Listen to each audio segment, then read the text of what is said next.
Greek man. Now, from the tomb of Pharaoh Ramses III, 1,200 years before the Common Era, the ancient Egyptian identified himself as number one, the black man. This is the other black man. So ancient Egyptians were blacks. That brings us to the question of what went wrong. That today we have those who are in the last, the Semites, being the occupants of the land of Egypt. The Christian Bible tells us that God got angry with the Pharaoh. Because God was angry with the Pharaoh, God asked Moses and Aaron to go and demand the independence of the Israelites or the Jews from the Pharaoh. And the Pharaoh was supposed to have refused first, and God sent some pestilence to harass them until the Pharaoh agreed and allowed the Hebrews or the Jews to move. You know of the famous song, "Let My People Go." Yes. And they were supposed to have crossed the Red Sea into Canaan. Meanwhile, Canaan itself was part of Egypt, ruled by the Pharaoh. So when you leave, you say, for instance, you are in Accra. You say you don't like the presidency of John Mahama. Then you move from Accra and you go and settle in Nsawam. What have you achieved? Nothing. So when we take all these ones into consideration, that the population of Egypt today is not what we saw in the picture, the question arises, where did the black people go? The black people have built, let's come to this one. We have been celebrating some joke in the aeronautics or the aviation industry, crediting first the Icarus brothers for being the first people to have attached feathers to their arms and jumped from a hilltop to launch the world into the aviation age about 100 years ago. Then came the Wright brothers of the US. They also claimed the same thing for the same number of years. And on top of them came Leonardo da Vinci, who was supposed to have flown the first flying engine 200 years earlier. But I can show you a picture of what the ancient Egyptians made, the glider, 2,000 years earlier. So who brought about aviation? It was the black man. The blacks, when they go into the aviation industry, whatever be the examination conducted, the blacks will always be on top, because that is something they have. Now in my language, the Ewe language, we call the aircraft Yamavu, the air car. Who then coined that phrase? It was from ancient Egypt. See that when our people were, what led them to leave ancient Egypt was the invasion. Invasion by the Hyksos, the Assyrians, the Turks, what have you. It were ending up with the British. But Julius Caesar was there. And Julius Caesar married Cleopatra. And Cleopatra, like I said the other time, gave birth to a boy who became Caesarus, who was named Caesarus. But when Cleopatra went back to follow the husband, Julius Caesar, to Rome, she took the scribes along, and they carried over 200,000 papyri scrolls containing all the knowledge system of ancient Egypt. So the Romans, if you go to the Vatican today, in the vault of the Vatican, you will have these papyrus scrolls. And what led to the Nicaea conference was an attempt to doctor what had been written by the wise men of the Nile Valley. So you have the papyrus bearing such names as the Turin papyrus, the Ebers papyrus, the Hess papyrus. All these ones are bearing foreign names. But papyrus, I wanted to get one and bring. But once the time changed, so I couldn't bring papyrus. It grows in Ghana. It never grows in Europe. I see. So how do we have Turin papyrus? We have Turin papyrus because they stole all the things. In fact, I'll have to help your guest with reading how they got the names.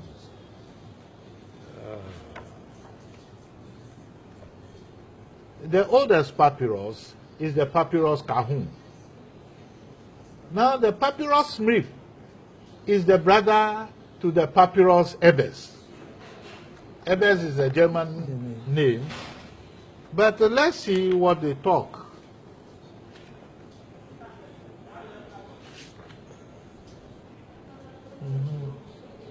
Papyrus Ebers is used as our founding book for the knowledge of ancient Egyptian medicine.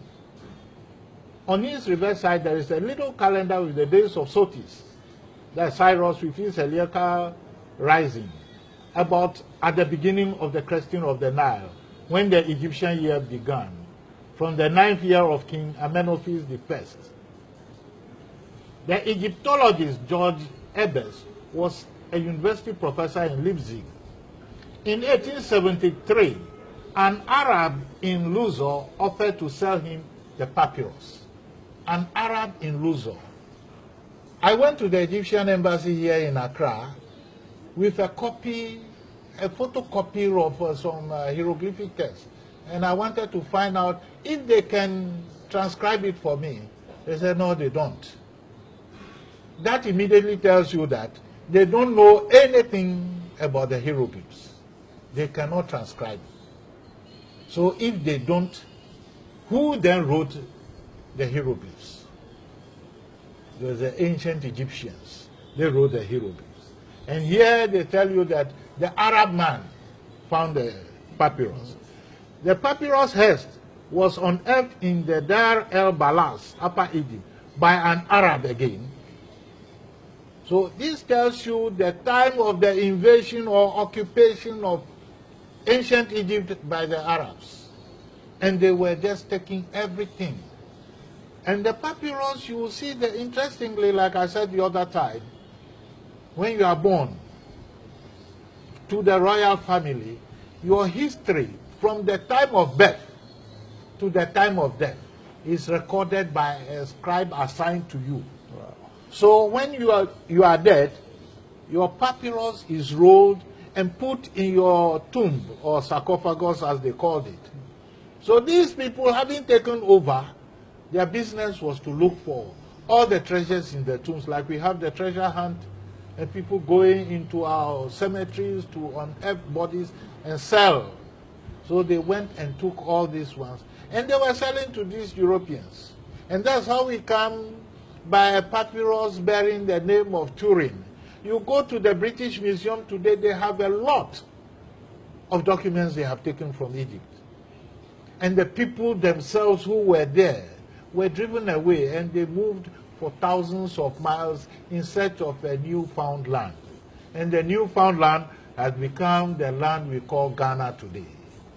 Our ancestors passed through Timbuktu and what have you. I mean, I've heard it, but is there evidence to say that indeed we are the old Egyptians that came this? Is there any evidence? Sheikh Anta Diop, the Senegalese anthropologist, had recorded in his book, after extensive research, he came to the conclusion that the Pharaoh and his descendants occupy from the Mono River to the west, to the Volta River to the east.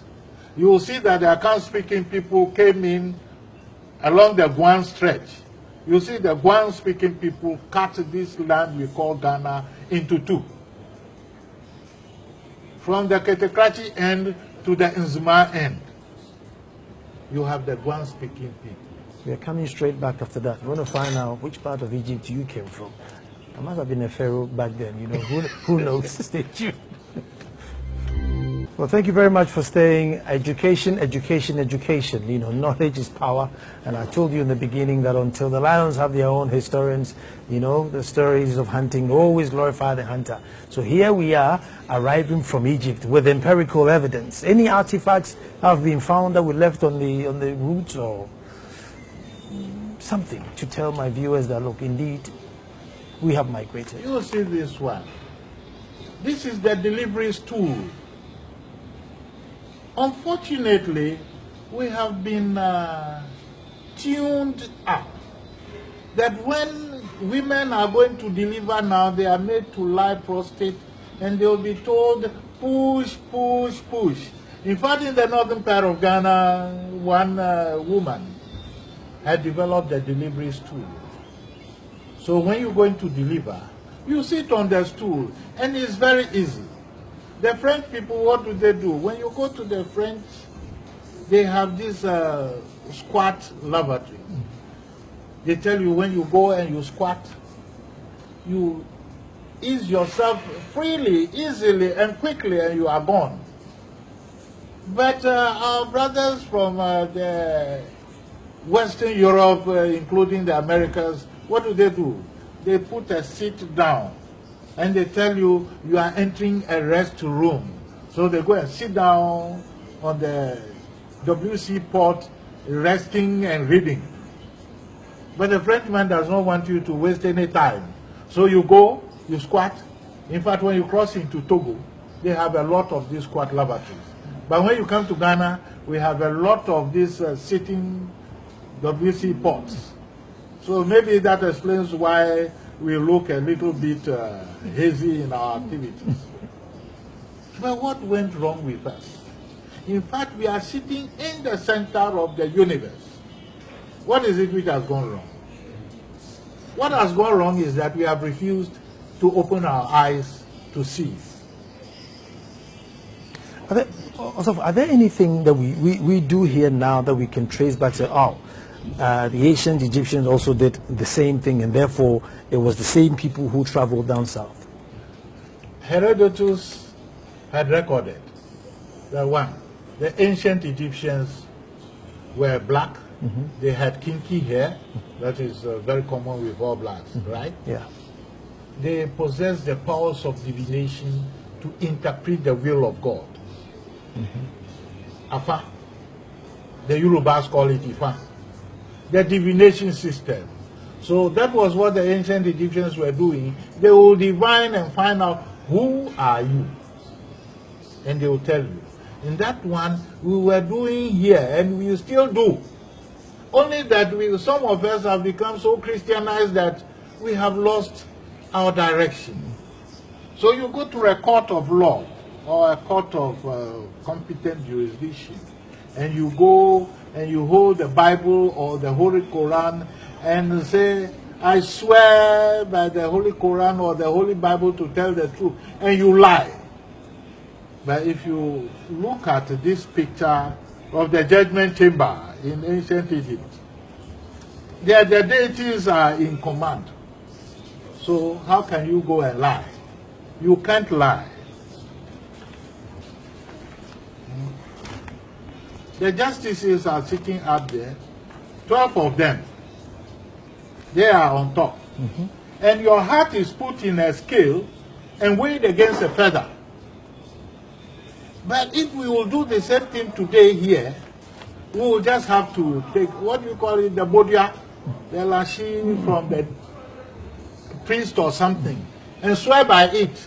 Or I swear by Antwanyama that the evidence I'm going to give is the truth and nothing else but the truth. If you lie, like Ananias in the Bible, what happens to you? You have to fall dead. And that's where they said the wages of sin is death. Lying is a sin, so you don't lie. Mm-hmm. But today we go to our courts, and when you want to talk about this, they say, no. But when you go to our shrines, they have a pot of cool palm oil. If the thing is missing, and some group of people are rounded up, you just put your hand into the cold pot or container of palm oil. If you are not the one who stole the thing, you put it and you think it's ice water. But if you are the one who did the stealing, immediately your finger touches it, you have to throw yourself away, or it will be too hot for you. If we go back to our roots and we re-establish that one, we will not have most of the problems we are having now. Also, the thing is that I don't know if we were made to believe that, those things are for Satan. They are not of God. You see, so that's and good and evil cannot live side by side. Therefore, those things, have to go. And that's the challenge we face. I want to read you what King Leopold said about our system. Mm-hmm. Where have I missed that? Because King Leopold, when he was sending the missionaries to the Congo. But first, let me just remind your cherished viewers about something which appeared in the Jerusalem Post of 27th September 1985. Headed, Ashkenazim once sought help of Ethiopian Jews. When the first Ashkenazi Jews came to the land of Israel early in the last century, they appealed to the Jews of Ethiopia for spiritual guidance, asking them to send 3 of their rabbis to Jerusalem to ordain the rabbis of the land of Israel. This was taken from the Beit Hatfutzot Museum of the Jewish Diaspora. So, they acknowledge that we, the ancient Ethiopians, were just consulted quite recently. I want to see Sheikh Anta Diop's thing and read it out to you.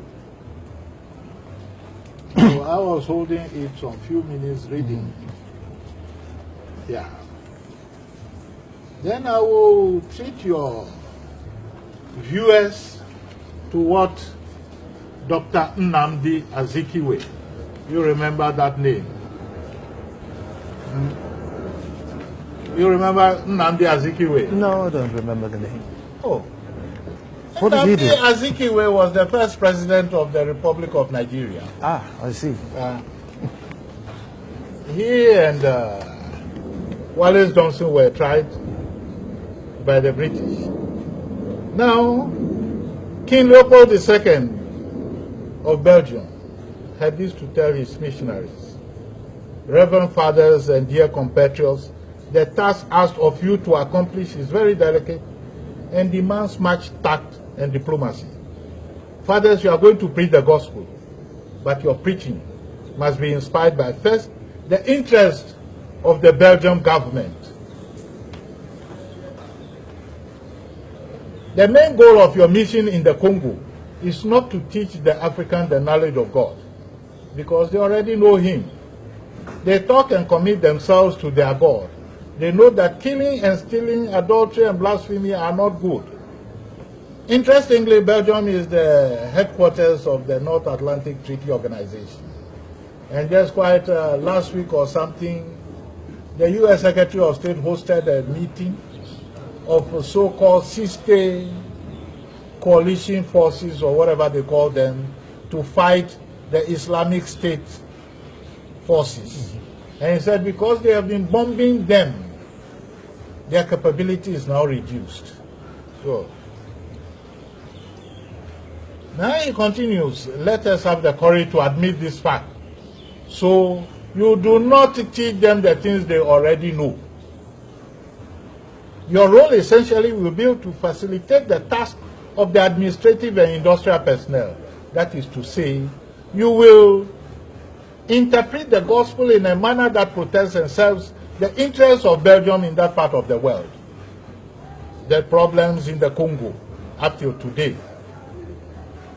In doing so, you will see that the savages will not be interested in the wealth that their soil possesses, in order that they do not want them. Like our Obuasi. Obuasi is there, it's supposed to be Ghanaian property but owned by foreigners. Thus, they will not be involved in murderous competition with us and dream of living luxurious lives. Your knowledge of the scriptures will help us to use special texts that commend the infidels to love poverty, such as the Beatitudes.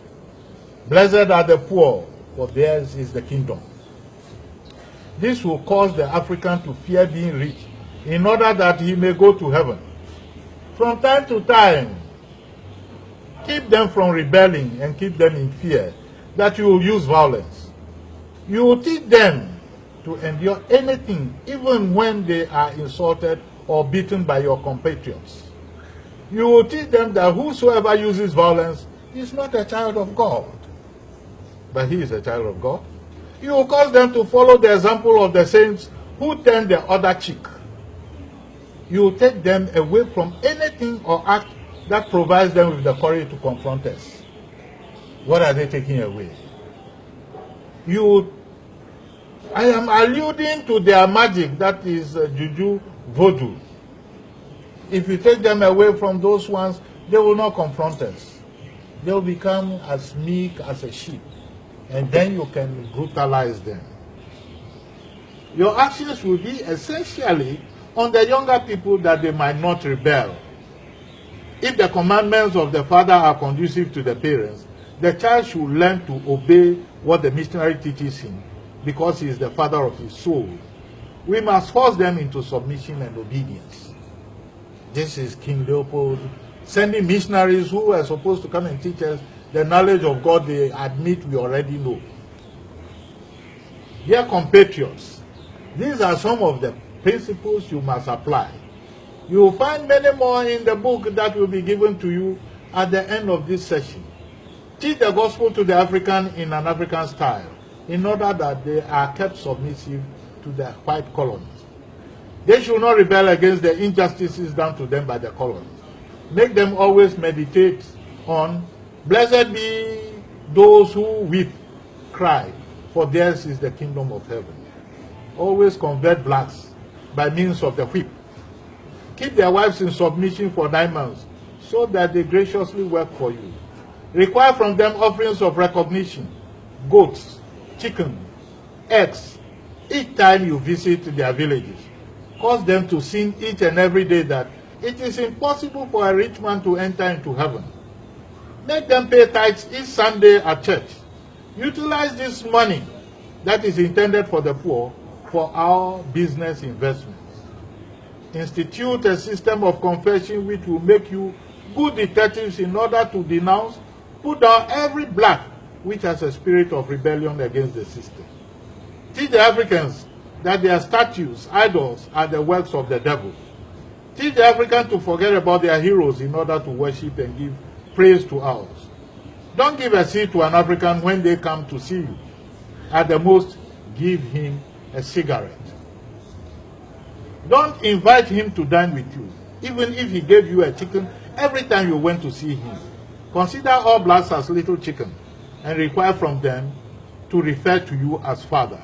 My dear compatriots, if you apply all these to the letter, the interests of Belgium in the Congo will be protected for many centuries. This is King Leopold sending missionaries who came to our land claiming they were civilizing or Christianizing us. What do you make out of this?